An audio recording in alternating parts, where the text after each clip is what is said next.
The NFL will be back, and so will the fans. So how do we affect the game? Answering that right after the intro. Perfect.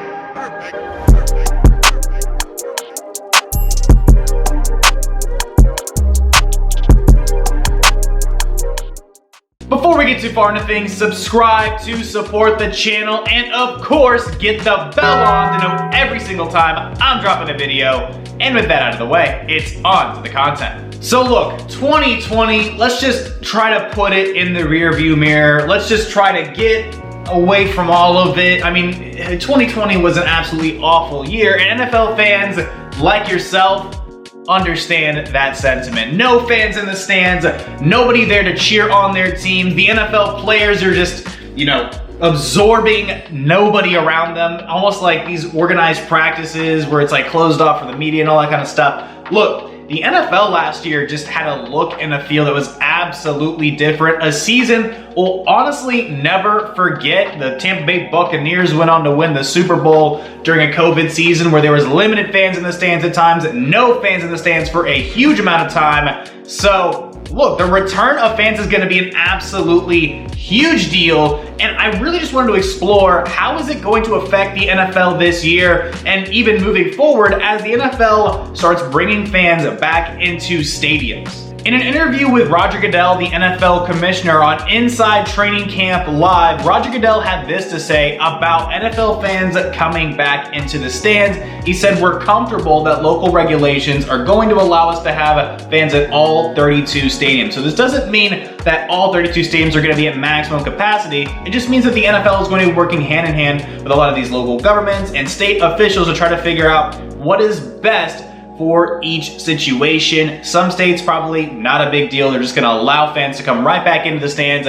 Some states a lot more hesitant to allow mass gatherings at such a large scale. NFL stadiums holding over 50, 60, 70, 80, 90,000 people in some cases in their stadiums at a time, which is obviously a huge amount of people, potentially, even right now in the climate of COVID and the vaccines and all that kind of stuff right now, still potentially hazardous to have that many people in one place at one time. So the NFL trying to figure something out, but it looks like NFL fans are going to be back in the stands this year. So how does that affect everything? First and foremost, I think it's going to have a major effect on, you guessed it, crowd noise. Having fans back in the stands, having people there screaming and yelling and cheering at the expense of the away team, at the excitement of the home team is gonna be massive for NFL teams, their performance, and honestly the conditions in which they're playing it. Because in places like New Orleans, Seattle, and Kansas City, the crowd noise is absolutely paramount to the level at which you can communicate on the field. If you're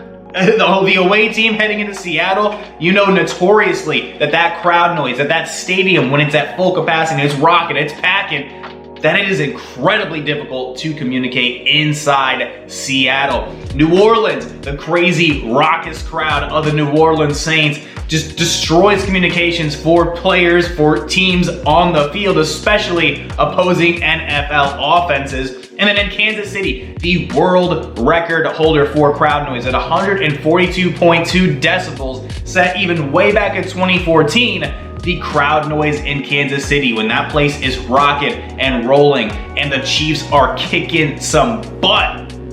Man, that crowd is electric. And if you're unfamiliar with what I'm talking about, 142 decibels in a place like Seattle, Kansas City, and New Orleans, and even other NFL stadiums, 142 decibels, you are so close to just having destroyed eardrums. It is, I wish I could explain it. I think I'm gonna add something into the video right here that just kind of gives you a sense of scale of like how loud this can be.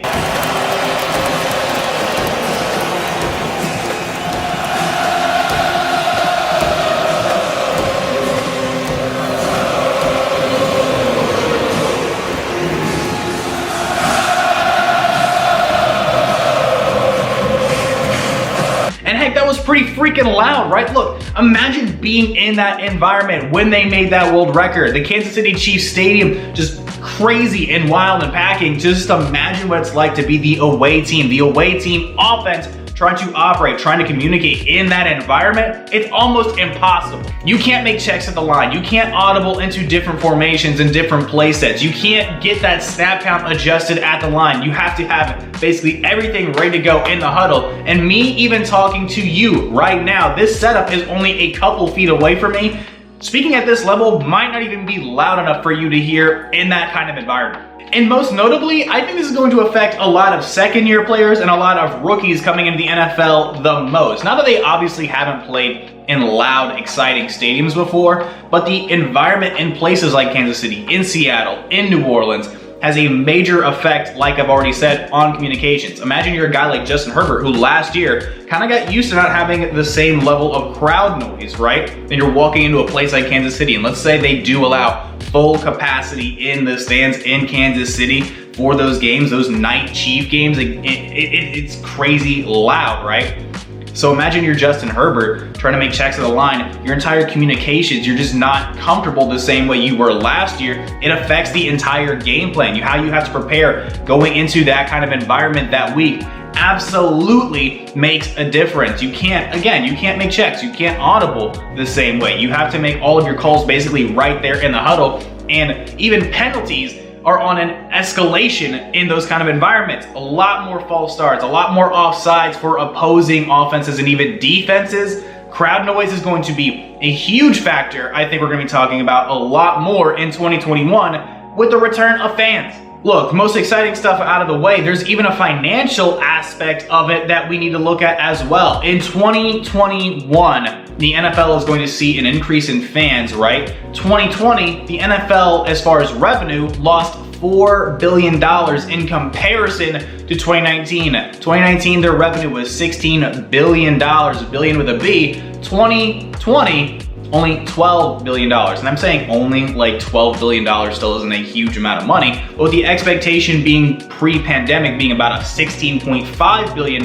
revenue, that's still a huge effect. And honestly, it affected the NFL's salary cap situation. Teams like the New Orleans Saints, teams like the Tampa Bay Buccaneers, a lot of teams were starting the offseason under the cap because of, well, the difference in revenue. That $4 billion revenue loss had a major effect on NFL salary caps, had a major effect on how contracts were being structured, guarantees being just front-loaded into contracts for certain players, and then other guarantees being backloaded. Basically, the NFL had a huge, well, turnover as far as, hey, what are we gonna do this offseason? Because we're not working with the same amount of money, the expectations last year when they signed these contracts, just a lot of juggling that was going on. And the financial side of things, with the return of fans, you're gonna see just, well, more revenue. $12 billion in revenue is going to jump up probably. If I'm gonna take a guess, and this is me taking a guess, even if there's limited fans in the stands, it could even go $14-15 billion right back into that revenue stream, right back up. I mean, not saying they're gonna make another 15, I'm just saying like it's gonna go from 12 to 15, just for clarification purposes. So look, the purchasing of merch, the buying of concessions, getting that parking closer to the stadium or closer to the exits if you prefer. All of that money goes right back into the NFL's revenue stream, back into the pockets of the NFL. So not having that money in 2020, having that money coming back into the fold in 2021, we're gonna see an increase in the salary cap after this season as well. At least that's what's anticipated. So just a couple of other things as far as financial side. There's one more aspect I at least wanted to touch on, and it's jobs. That's one of those things I feel like a lot of people haven't really talked about. With fans coming back into the stands, you're gonna have added, well, employees. You're gonna have added staff back into these stadiums. So you're gonna have more people becoming employed because of the return of fans into the NFL stadiums. Look, security, ushers, you're gonna have cooks, you're gonna have janitorial staff, you're gonna have ticket takers, you're gonna have people that are merchandising associates, people that work and hand out and make those transactions for you. Just a ton and level, like catering, all sorts of people. There's going to be added jobs back into the workforce because of the return of fans to these stadiums.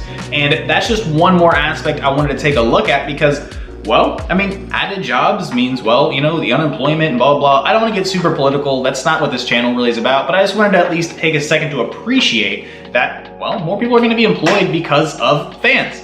So look, not a super long video, more of a rant style video, not a lot of cute little graphics and whatnot popping up on the screen, but I felt like it was something that hadn't really been talked about yet, at least not that I had seen on YouTube. The return of fans is going to be a huge deal for the NFL. It's going to be a huge deal for these teams, their on-field performance, how things are going to work. How do you prepare for fans back in the stands? What kind of measures do you take? You know, the entire NFL is going to be changed, obviously, after last year's season, the 2020 season. So going into 2021, what are those differences going to be? There's a lot of stuff that even I don't even know that is going to be different going into this season. But I'm excited to see what it's going to be like. The TV broadcasts are going to be able to have at least some fans that turn the cameras back onto and say, hey, look at this guy being excited, doing the dances, chugging beers, doing all the good stuff. Look, I'm excited to see fans back in the stands. Personally, I know fans like yourself are excited to be back into the stands. I'm super excited for the NFL season. It's right around the corner. And honestly, just one more thing to keep in mind. There's a lot of people going to these games, so just be careful, be safe. Obviously, the vaccine's available. That is entirely up to you to go get that or to take advantage of that resource. So in my personal thing, just say, hey, be safe if you're going to these games. Just be careful. Obviously, the pandemic is still, a thing. The COVID-19, the coronavirus is still a thing. So if you're planning on going out to these games, just like you would anywhere else, just try to be safe and take some general precautions for the health of you and others around you. So just want to put that out there. But with all that out of the way, thank you so much for watching the video. Try not to get too political on this one. I mean, this is sports after all. This is the NFL after all. So I'm excited for the NFL season to come back into full swing. Training camps, preseason right around the corner. I can't wait to see what's going to happen. A lot of these quarterback battles, a lot of these rookies making some big impacts on these teams. I'm sure you're absolutely excited. I can't wait to start covering the NFL in week-to-week format, taking a look at fantasy football coming up. I'm sure a lot of people are beginning their drafts, or their drafts are coming up really soon. Look, there's a lot that we can talk about going into this NFL season. There's a lot that's going to be discussed and just thought about during this NFL season. I can't wait to talk to you guys even more, and I appreciate you guys just sticking around all the way to the end. I thank you so much. Thank you. So if you like the content, feel free to, of course, like, comment, share, subscribe, and of course, get the bell on to know every single time I'm dropping a video. My name is Tristan Blake Rines, and I'm gonna catch you in the next one. Adios.